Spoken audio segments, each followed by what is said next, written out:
نلتقي والحب والإخلاص زاد قلوبنا. السلام عليكم ورحمة الله وبركاته. كلنتي وعنا وناكسن داوديل كسر وهذا برنامج معلك تي في أو أنا هذا أنا كل دي شو تبينه برنامج معلك تي في داوديال وحنا ندكسو بنا عشرة حنا والله حجرا أقون تقريبا ذيك الدوان وحبرنامج تي في أو معلك تي في يدكو تلاقي لي أدل ساعتين مدة وحب برنامج كني وقت oo soo tabinayay Professor Marid waxaan aanu idin ka soo gudbinay 10 la xidhiidha aqoonta qaybadeeda kala duwan oo dugsi hoose dugsi sare iyo inta kale ee bulshada qaybadeeda kala duwan ay si toos uga faa'iideysatay haday noqoto qaabka diyaar garowga imtixaanaadka qaabka qorsheynta waqtiga ama time-ka iyo sidoo kale diyaarinta imtixaanaadka iyo shuruudaha lagu gortaama qaabka ardaygu uu dooran karo in uu luqadaasi ku fiican yahay ama aqoontaasi ku fiican yahay uu dooran lahaa aqoonta uu doonayo inuu ka barto jaamacadda ama waqtiga uu galayo aqoonta professionka takhasusaatka waxaan jecelahay culuntaasi iyo culuntii ka dambeysay iyana ahaa aqoonta maamulka iyo maareynta oo si taxanayna casharadii u dambeeyay aad si joogto ah ula socoteen in halkii aanu habeenkan caaway casharkii 23 aan idinka sii anba qaadno aqoon kale oo la xidhiidha maamulka iyo maareynta iyo علومتي كلا دوّن لا حديدا وحافق قلاد لجود هذا مانجمنتيا وكان مركله بروفيسور موارد إبراهيم آر وهالكاسين وقصي عن بقى 10 كيس دحيلا وتنادي برنامج كمعلك تي في يا داوشون أحسن. بسم الله الرحمن الرحيم الحمد لله والصلاة والسلام على رسول الله صلى الله عليه وسلم. السلام عليكم ورحمة الله وبركاته. كسر هذا برنامج كان معلك تي في أو كذا وتن تلفزيون كقرن كجمهورية الصومالي لان وعنو كسر جودي شرني 10 دي ku saabsanaa maareynta iyo maamulka waxaanu casharkiina ugu dambeeyay 22aad kaga soo hadalnay toddobada qaacido ee lagu horumariyo organizationska ururada muassasaadka iyo sharikadaha waxaanu soo tilmaamnay saddexdii ugu horeeyay oo ka ugu horeeyay aan ku tilmaamnay inuu yahay share values waa inuu organizationku uu leeyahay قيم iyo habdhaqan ay wadaagaan dhammaan shaqaalaha ka shaqeeya organizationkaas waa inuu jira qodobka labaad waxaanu ku soo sheegnay strategy waa in organizationku ama shirkadu waa inay leedahay istiraatiijiyad fog waa inay leedahay strategic plan waa inay leedahay oo tilmaamaya halkay maanta taagan tahay iyo halkay u socoto iyo waxay ku gaadhayso qodobka saddexaad waxaanu ku soo sheegnay in shirkadu ama organizationku waa inuu leeyahay systems waa inuu leeyahay oo aanu ku sheegnay macnaheedu inay yihiin waa inuu organizationku leeyahay nidaam dhammaystiran oo runtii hagaya dhammaan activitieska ka dhex socda muxuu ahaayay in organizationkaas ama shirkadaas marka waxaanu sheegnay in loo baahan yahay policieski iyo procedureski iyo ruleski iyo regulationski oo dhan shuruucdii loo baahnaa oo dhan waa inuu leeyahay organizationku ama shirkadu hay leedahay haddaba daawada maanta casharkeena 23aad waxaanu ku soo qaadanaynaa qodobkii afraad qodobka afraad waxa weyn structure weeyaan shirkadu waa inay leedahay qaab dhismeed waa inay leedahay structure waa inay leedahay heykal waa inay leedahay qaab dhismeedka waxaanu la jeednaa waa heykal weyn oo tilmaamaya dhammaan shaqooyinka ay qabanayso shirkadaasi ay qabanayso waxa uu tilmaamayaa shaqooyinka shirkadaasi ay ka shaqeyso iyo shaqooyinka cidda ka shaqeynaysa qabanaysa iyo awoodaha ay leeyihiin iyo waajibaadka saaran waxa runtii xadidaya oo si fiican u qeexaya structure-ka ama qaab dhismeedka ay shirkadu leedahay ama organization-ku u leeyahay daawada waxa la yiraahdaa qaab dhismeedku waa laf dhabarka ururka ama shirkada ayaa la yiraahdaa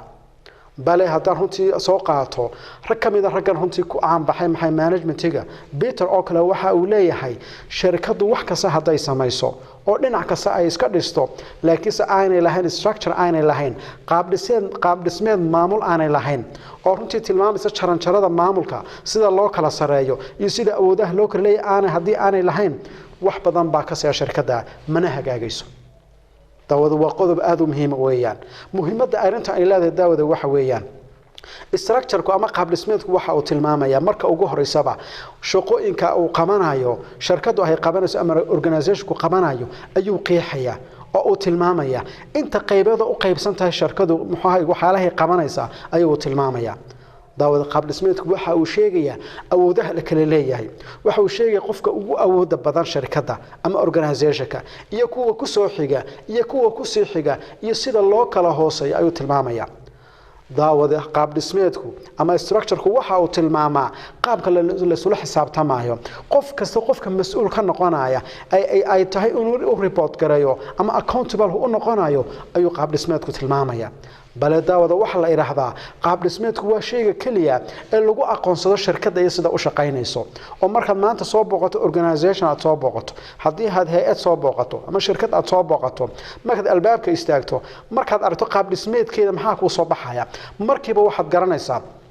sida awoodaha loo kala leeyahay qof kasta halku muxuu ahay awooda ku leeyahay shirkaddu waxa ay ka shaqeyso waxa ay qabanayso ciday tay adigu inaad u tagto hawshaada ku dhameynaysa waxa ku cadeynay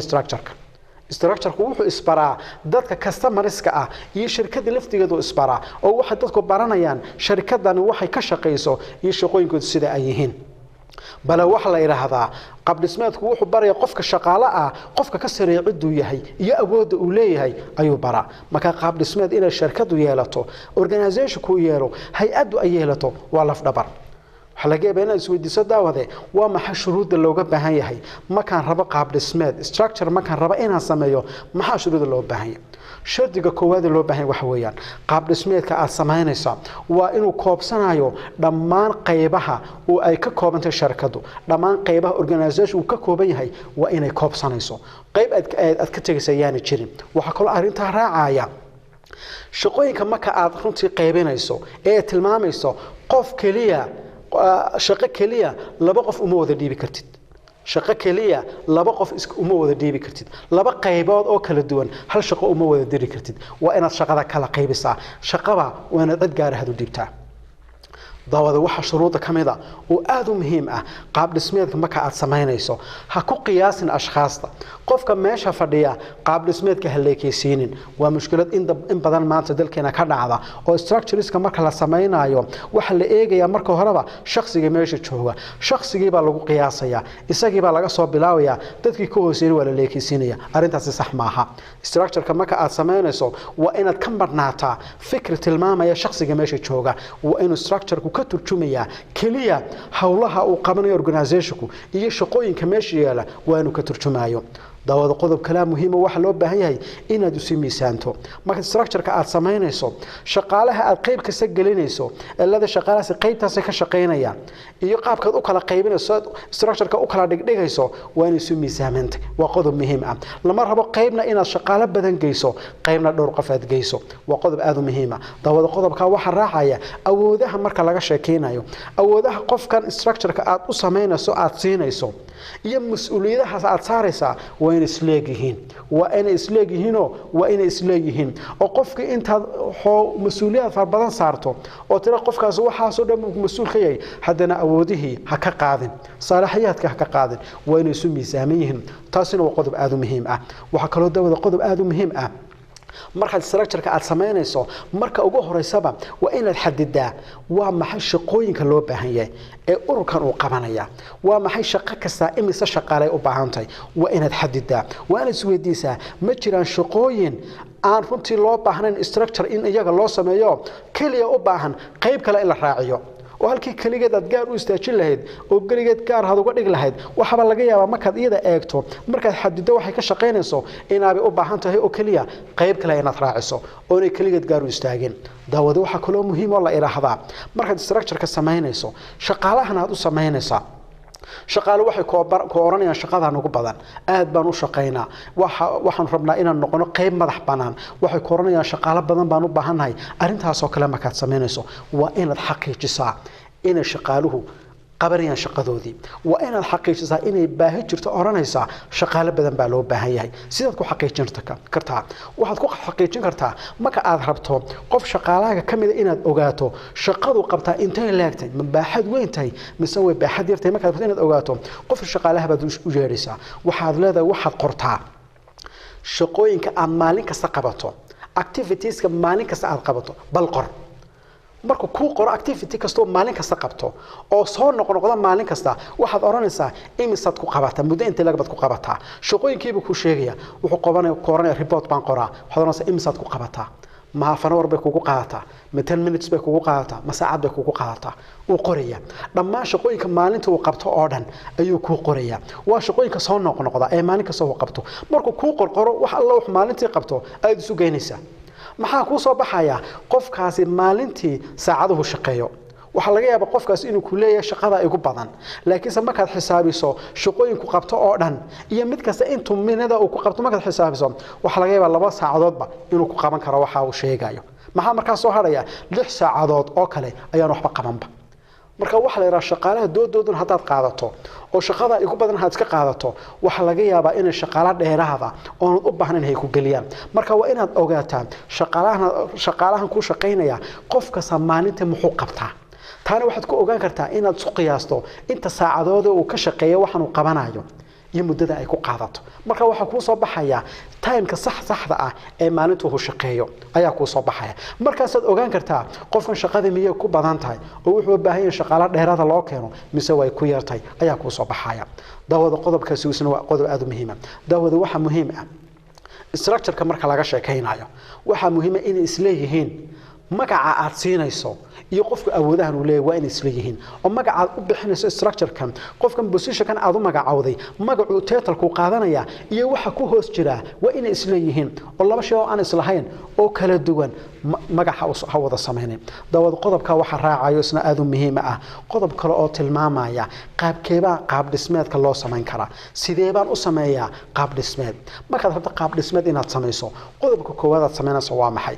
waxaad xadidaysaa hadafkaaga xadidaysaa shirkadu maxay ka shaqeysaa ay isweydiinaysaa waxa ku soo baxaysa shirkadu waxay ka shaqeysaa tusaale ahaan waxa ku soo baxaysa shirkadu waxay ka shaqeysaa inay ariga keento ariga ay wadanka maxay ka dhoofiso oo ka bayaamishtarto waa laga yaabaa hadaf inuu yahay laga yaabaa taasi markay ku soo baxdo haddii rabto structure inaad u sameyso waxaad isweydiinaysaa waa maxay wax ugu weyn ee shirkadadu ay ka shaqeysaa maxay qabataa activitiesska ugu waaweyn ee aan qabto waa maxay waxa ku soo bixi kara activitieskan ugu waaweyn aan qabtaa haddii aan ahay shirkad ka ganacsata ariga waxa weeyaan ariga inaan soo iibsado koob waxa kale activities aan qabto kamida ariga inaan iibiyo waa laba waxa kale kamida activities aan qabto de shaqaale inay shaqeeyaan oo shaqaale ay shaqeynaya waa activities kamida waxa kale oo runtii soo gali kara inaad tiraado waxa kamida shaqooyinka aan qabto inaan arigii sidii laga iibsan lahaa suuq geyn aan u sameeyo marka waxa xadidaysa waxa kuugu muhiimsan aad qabato maxaa kale kamida waxa kuugu muhiimsan aad qabato de inaad hesho lacag wixii ku soo galay ku xisaabisa oo isugu ka geysa markaad xadido waxa alla waxaad ka shaqeyso oo dhan ay waxaad xadidaysaa qayb kasta waxa hoos iman kara markaad tiraado waxa la ka shaqeeyo waxa kamida inaan de qayb maaliyada aan sameysto iyo xisaabisa lacagta soo gasha waxa isweydiinaysaa qaybta maaliyada maxaa ka hoos bixi kara markaas waxa ku soo baxaya de waxaan u baahanahay qofkii xisaabinayay waxaan u baahanahay qofkii lacagta haynaya cashier-ka ahaa waxaan u baahanahay qofkii alaabta loo baahan yahay soo iibin lahaa sida markaad u sameyso qaabka markaad u dhigto qodobka kale aad raacinaysaa waa maxay waxaad sida u kala horeen u kala tartiibsan yihiin ayaad u kala qoraysaa oo sida u kala tartiibsan yihiin waxaad oranaysaa shaqada ugu muhiimsan aan qabto waa maxay waa iibinta waa soo iibinta ariga inaan soo iibsado qodobka kale aan sameeyo waa maxay inaan dadka ka iibiyo qodobka kale aan sameeyo waa maxay in wixii iga soo galay meesha la xisaabiyo xisaabaad aan yeesho qodobka kale raaca waa maxay shaqaalihii ka shaqeey lahaa cidii mas'uulka ah inaan yeesho intaasiba waa qaybaha uu ka kooban yahay shirkadaadu ay ka koobantay structure-ka hadda marka aad sameynayso maxaa loo baahan yahay waxaad xadidaysaa oo shaqooyinkaaga aad sheegtay imka afarta ah ayaad dadku kala magacaabaysaa oo leedahay qaybta soo iibinta waxaan ugu magac daray qaybta soo iibinta qaybta iibintana waxaan magac daray qaybta sales-kan ugu magac daray qaybta muxuu ahaay ka shaqeynaysa shaqaalaha isku dibridkoodana waxaan ugu magac darayaa qaybta shaqaalaha qaybta ka mas'uulka ah lacagaha iyo waxaasna waxaan ugu magac daray qaybta maaliyadda markii maxaa ku soo baxay shirkadaadu in structure-ka qaab dhismeedka yeelanaysa uu noqonayo afar qaybood inay ka koobantay qaybta maaliyadda qaybta soo iibinta qaybta shaqaalaha kadib waxaad sii wadiinaysaa qayb kasta maxaa hoos iman kara qaybta maaliyadda waxa hoos imanaya xisaabiyihii guud waxa hoos iman kara kii lacagta hayay waxa hoos iman kara kii alaabta soo iibinay structure-ka marka qaabkaas u sameynaysaa kadib waxaad ka fakaraysaa qof kasta oo aan structure-ka u sameeyay maxaa imisa qof baa isaga hoos imanaya adiga xadidaya waxa leedahay kaamaaliyada waxa hoos imanaya xisaabiyaha ah laba qof waa hoos imanaya kaashirkana hoos imanaya waxa kale hoos imanaya ki alaabaha soo iibinaya ada markaas xisaabsanaya marka daawada structure-ka in la sameeyo runtii waa qodob aad u muhiim ah sameyntiisana inaad barataa waa qodob aad u muhiim ah si runtii shirkadaadu ay u noqoto shirkad aad u naajixa qodobka hadana kaga baxno shirkad ku saabsan qaabka loo sameeyo structure-ka loo sameeyo qodobka labaad waxaan u galeynaa ruknigii runtii shanaad baynu galeynaa ka hore wuxuu ahaa ruknigii afaraad buu ahaa ruknigii shanaad haynu u galno ruknigan shanaad waa maxay waa arkaanta muhiimka ah ee laga duulo marka la rabo in la dhiso organization ama shirkad la dhiso ruknigan muxuu ku saabsan yahay waa staff shaqaaleysiinta wuxuu ku leeyahay war haddii uu systemkaagu wanaagsan yahay oo share values aad leedahay oo strategic plan aad leedahay oo habay aad leedahay allah subhanahu structure sax aad leedahay maxaa lagaaga baahan yahay staffki saxda inaad qaadato shaqaalin saxda waa inaad qaadato shaqaalinsiinta markaanu leenahay laba arrimood baa ugu muhiimsan koow waxa ugu muhiimsan inaad shaqaaleysiiso shaqaali saxda ah waa muhiim waa qodob muhiim ah shaqaalaha shaqaaleysiisad qaadatana waxa kale oo idin shartiya waa inaad geysaa meel ku haboon ay ka shaqeyn karaan adigoo runtii dhirigelina u sameynaya adigoo runtii eegaya wax qabadkoodana eegaya qofkii wax qabadkiisu fiicnaadana ku abaal marinaya hadaba daawada waxa la yiraahdaa organizationska marka laga sheekeynayo shirkadaha iyo muassasaadka marka laga sheekeynayo waxa la yiraahdaa waxa ugu muhiimsan waxa weeyaan baa la yiraahdaa waa staffka shaqaalaha marka waxyaalaha laga sheekeeyo soo saar wax soo saarka sameeya alaabta qalabka iyo wax la midka iyo capitalka iyo wax la waxa ugu muhiimsan wax kala maaha waa manpower waa qofka bini'aadamka meesha ka shaqeynaya qofka haddaad hagaajiso oo shirkadaadu hagaajiso oo wasaaradaadu hagaajiso wax la huba meel inaad gaadhiso hadba su'aashu waxay tahay arinta markaan ka sheekeynayno in la hagaajiyo shaqaalaha maxaa ugu muhiimsan la eegaya koob waxa ugu muhiimsan la eegaya ugu horeeya waxa weeyaan marka ugu horeysa intaanad shaqaalaha qaadan waa inaad analyze karaysaa taxliilisaa shaqooyinka aad u baahan tahay in lagu qabto waa maxay shaqada aad rabto in lagu qabto waana soo saartaa shaqada aad rabto in lagu qabto shaqada marka aad soo saarto dhowr dhinac baad ka eegaysaa waxaad isweydiinaysaa qof leeyahay u baahana qofka shaqadan ay qaban karaa waa maxay sifaadka aan ugu baahnay qofkaas inuu yeesho waa maxay skillska qofka u baahnay qofka shaqada qaban kara ay tahay inuu yeesho waa maxay waad xadidaysaa waxaad isweydiinaysaa waa maxay qofka waajibaadka saaran shaqada markaan u dhiibo maxaa raba qofku inuu qabto waa maxay waxaad isweydiinaysaa waa maxay awoodaha qofka aan siinaya in raba inuu awoodaha yeesho waa maxay waxaad isweydiinaysaa daawade qofka aad meesha u dhiibtay ee aad xadiday waxaad xaqiijinaysaa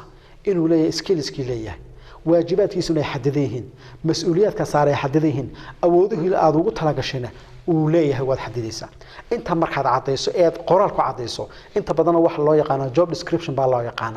oo qaabka u dhigto ay qodob labaad baad u gudbeysaa qodobkan muxuu ku leeyahay shaqadan aad runtii qofka aad rabtay inaad u dhiibso waad qiimeynaysaa waxaad isweydiinaysaa ahmiyad intee leeg ayay ugu fadhidaa shirkadda ahmiyad intee leeg bay wasaaradda ugu fadhidaa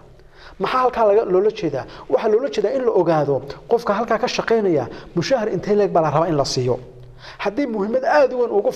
fadhido shirkadda ama hay'adda qofka waa in mushahar fiican la siiyaa haddii laakiin ay dhexdhexaad tahay mushahar u qalmo waa in la siiyaa haddii ka sii hooseysan waa in mushahar u qalmo oo ka sii hooseeya la siiyaa marka si aad u ogaato muxuu qofka mushaharka aad siinayso waa inaad qiimeysaa qofkan shaqada aad u dhiibeysaa baaxadda ay leegtahay iyo qiimaha ay ku leedahay shirkadaada ay ku leedahay taadawada marka aad sameeyso ee qodobkaasi ku cadaado ee ogaato shaqada lagu qabanayo noocay tahay qofka ku qabanaya waxa uga baahan tahay iyo lacagta aad siinayso intay noqonayso ay qodobkan had u gudbisaa saddexaad oo waa maxay qofkii shaqaalaha inaad qaadato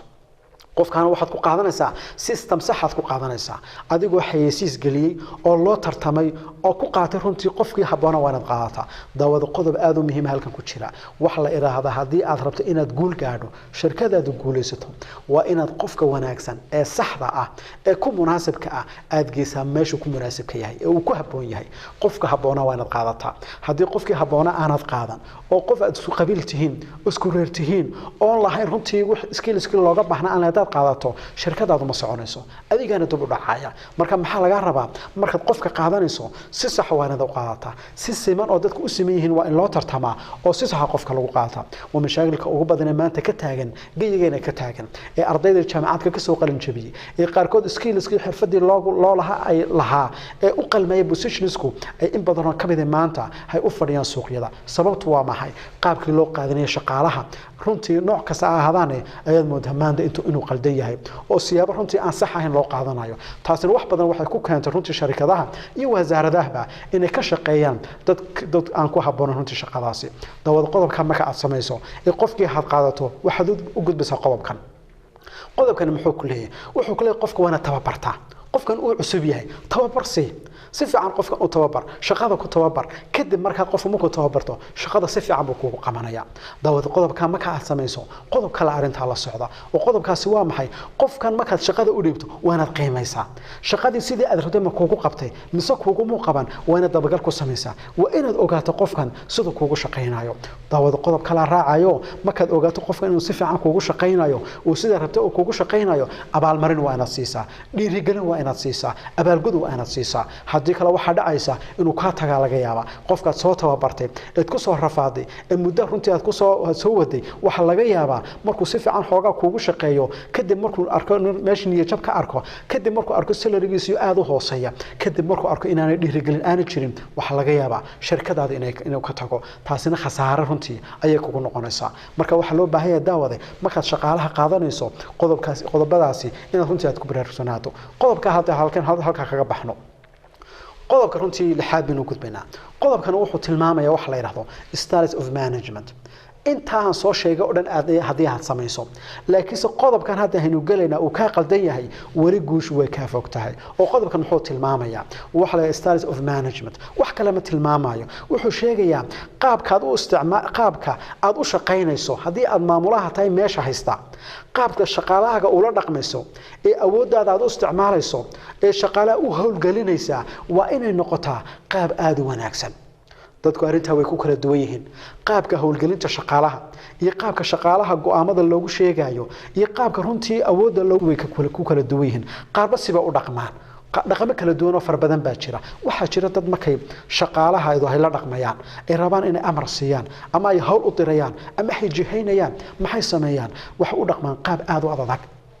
waa dictators weeyaan qofkii waxa weeyaan awood ba wadaagsanayaan waxa oranayaan waxa samee hadaa samee weedana waa lagu muxahaaya lagu ganaaxaya waa lagu ciqaabaya marka qaab noocaas dadka ayaa ula dhaqmaan shaqaalaha marka shaqaaluhu way ka baqdaan marka hawshii waa la qabanaya laakiin baqasha lagu qabanaya waxa la yiraahdaa arinta noocaas inaad shaqaalaha u adeegsato qaabka adag ee wax kasta tiraado sameeya oo rayga inay ka dhibtaan aad u diido oo inaad la tashato aad runtii aanad sameeynin arintaas dib ay ku keenaysaa way jirtaa meel ay ku fiicanta waxa la yiraahdaa qaabkaasi wuxuu ku fiican yahay marka organizationka crisis ay ka jiraan dhibaato markay ka jirto dhibaatooyin markay taagan tahay waa loo baahay qaabka noocaas cid go'aan qaadata oo runtii arinta ku dhufata oo kala tuurta oo wada u jeexda dadka waa loo baahay laakiin waxa la yiraahdaa hadaan organizationka ku nooc ahayn ha isticmaalin sababtu maxay tahay sababtu waxay tahay dadkan kula shaqeynaya qaar khibrad badan baa ku jira khibradoodu aad u sareyso dadka noocaas ma jecla in loo yeeriyo ma jecla in la yiraahdo waxa samee ma jecla in la qaab loogu hanjabo way ka tagayaan marka waxa loo baahay daawada qaabka noocaas inaad ogaato waqtiyaalaha la isticmaali karo qaab kale isagu jira oo qaabkani waa maxay dadka qaar baa markay muxuu haayay organizationska ay maamulayaan ayaga waxa u maamulayaan si ay ku jirto tashi ama qaabkan maanta loogu yaqaan dimuqraadiyadda oo muxuu sameeynaya wax ka soo la qabanayo shaqaaluhu u yeedhaya tan uu ka weydiinaya oo kala tashanaya maxaanu sameeynaa teams buu qiiminaya talada iyagu weydiinaya talada maxaa lagu qaadanaya waxa lagu qaadanaya runtii majority-ga lagu qaadanaya qaabkaasina waa jira laakiin sadaawade qaabkaasi waa fiican yahay meelo ku xiyay baa jira meelo ku xiyay waxa kamida organizationka hadii crisis ay ka jiraan dhibaato ay ka jirto dimuqraadiyadda ma shaqeynayso sababtoo aanu shaqeyn waa maxay waqti bay u baahanta dimuqraadiyaddu waxa inta dadka iskugu yeedhiso inta leedahay kaalaya kulan baynu galeynaa qofka soo doodada dhageyso kalaas kugu simi maayaan sheekadu way dhamaanaysaa maxaa loo baahay go'aan degdeg dhagaa loo baahay inaad ku dhaqaajsaa loo baahay waqtiyadaas oo kale waxa la yiraahdaa wax ma shaqeynayso la tashigu ma shaqeynayo laakiin sidiisa kale waxa la yiraahdaa la tashigu wuxuu ku fiican yahay shaqaalu khibrad ma kay leeyihiin shaqaalu khibrad badan ma kay leeyihiin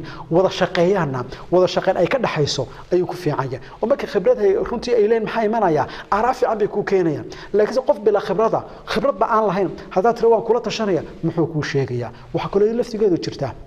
oo qodobkan raacaya marka laga sheekeynayo qaababka runtii loo maamulo muxuu ahay organizationska iyo styleska isticmaalaan muxuu ahay dadka xukuma dadka qaar ba waxay isticmaalaan qaabka la visionary-ga la yiraahdo oo qaabkaasi waa maxay ninka meesha haysta wuxuu u sheegay shaqaalihiisa halka loo socdo visionkiisa buu sheegay wuxuu leeyahay bartaas inoo socona qofka soo bartaa gaan laakiin se uma sheegayo qaabka loo gaarayo ma runtii jihayn uma sameeynayo ma toosinayo